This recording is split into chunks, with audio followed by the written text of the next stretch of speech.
Hi everyone, join me today as I paint this cat in a tree using watercolor.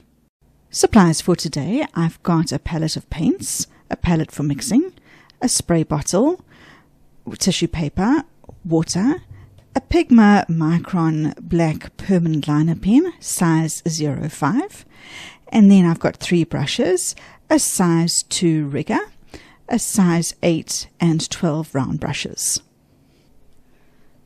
The paper I'm using today is Baohong 100% cotton cold pressed paper, and I've cut it to about an A5 size. I'm going to start with my pencil sketch already on the page. You can find the link to the free traceable sketch reference in the description box below. This tutorial and all of its sketches and pictures of the final sketch can be found on my Patreon channel. You can join as a free member and have access to all of these references and video.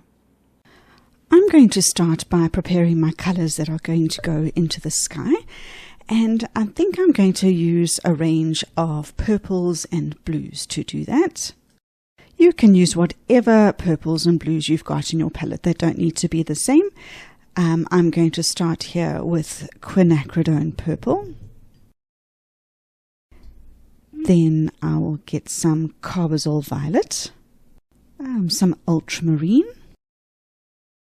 Then I've got Prussian Blue and Indigo. I'm going to put the water down first, and then I'm going to drop my colors in working wet and wet. So the only thing that we need to be precious about here is the edge of the moon, because that we want to preserve entirely. The cat and the tree we're going to paint in black, so if I paint over them with water, that doesn't matter. If you want to mask off the edge of the moon on the inside using masking fluid, you can, but I think if we work carefully enough with our brush around the edge of the moon, that's not going to be necessary. I think I'm also going to have a bit of fun around the edges and not go all the way corner to corner. But that is entirely a personal preference, and you can decide. So I'm giving myself the option to, now there I've gone over the moon. I'm just going to dry that with a hairdryer just to make sure there's absolutely no bleeding. So as I was saying, it's entirely your choice as to whether you want to go all the way to the edge or not. I'm going to put my water over the tree, no problem, and extend it down to the ground line here.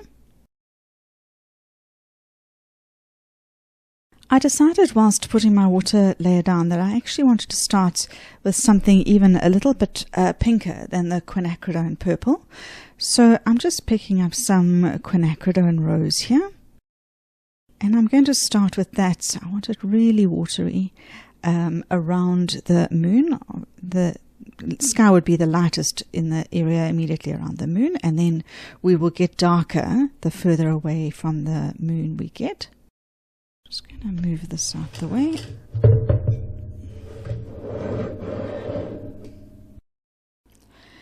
As I mentioned earlier, I have launched my Patreon channel. You can join my Patreon for free and have access to all of my YouTube videos and reference sketches, photos and pictures there. You are under no obligation to become a paid Patreon member, but from time to time I will release some paid watercolor classes that you might find of interest. Joining my Patreon will keep you abreast of all of my classes, free and paid. Right, now the next color I will use is my Quinacridone Purple. Kind of going to drop that around the edge of my pink. Every bit of support that my YouTube videos get help me to grow my channel. And supporting me doesn't have to cost you anything. If you are enjoying this video, please click the like button below. Let me know what you think in the comments, and also let me know the sorts of videos that you would like to see in the future. I would love to hear from you. Then I'll move to my Carbazole Violet.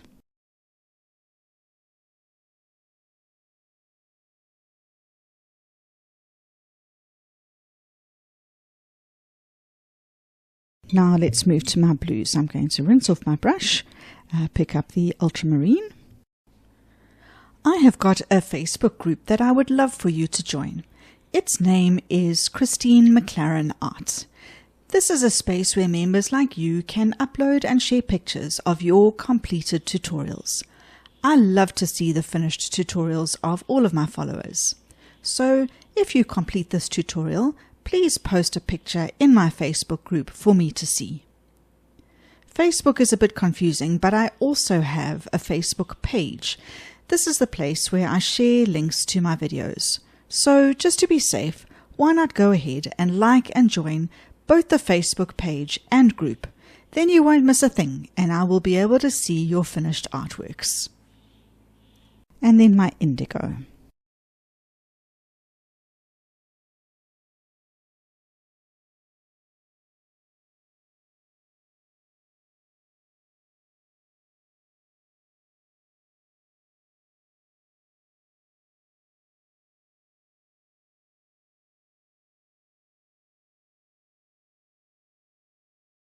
I think because I've got indigo, I will just even go around the base of the tree here.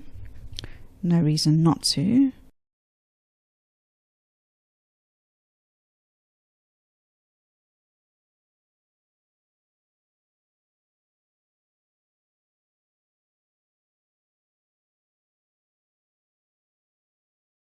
I'm just taking a bit more ultramarine and dropping that in here.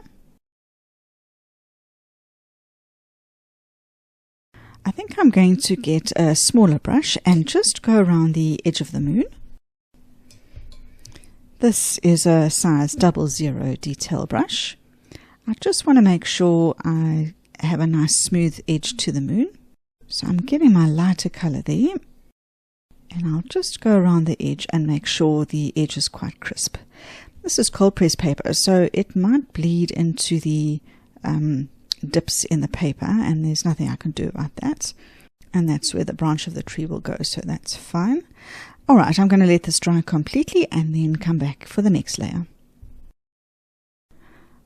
I want to do the black silhouette of the tree and the cat now, but I see that I've lost a lot of my lines with the dark colors that I've put down, and I wish now in hindsight that I had done my outlines in pen before I started.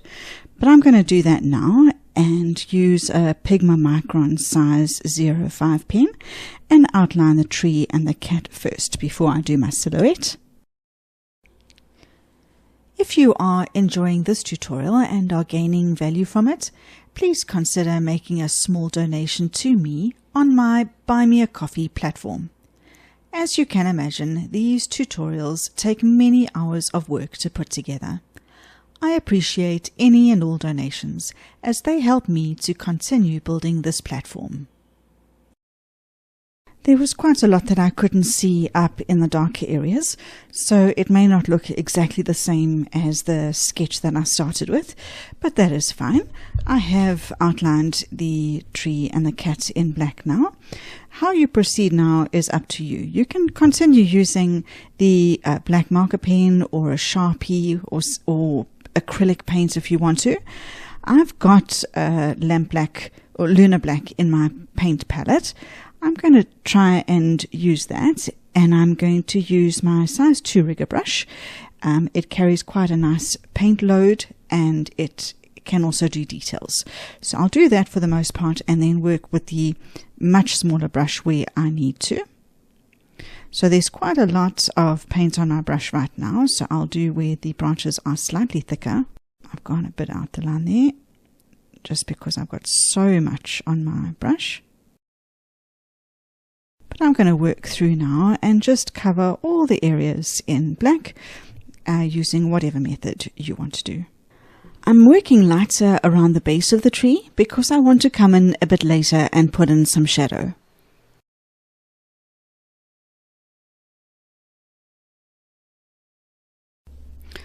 I'm happy with how that's looking now.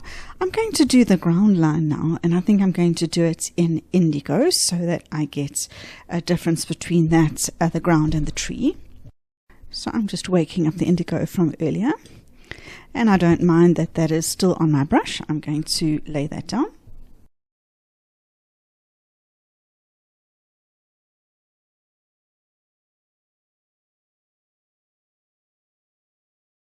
Then I'm just going to water my brush a little bit just to fade it to the edge.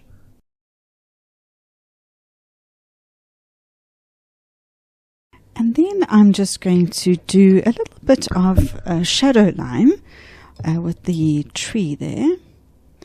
I'm just taking my black, mixing it in with the indigo, it doesn't really matter.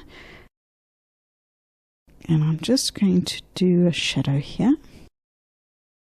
And then fade it to the left. I'll drop a little bit more in here. And I'll do the same thing over here.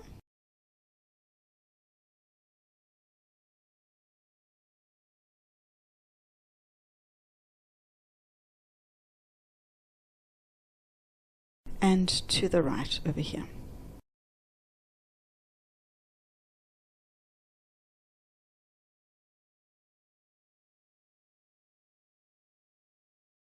And then I'm going to let that dry.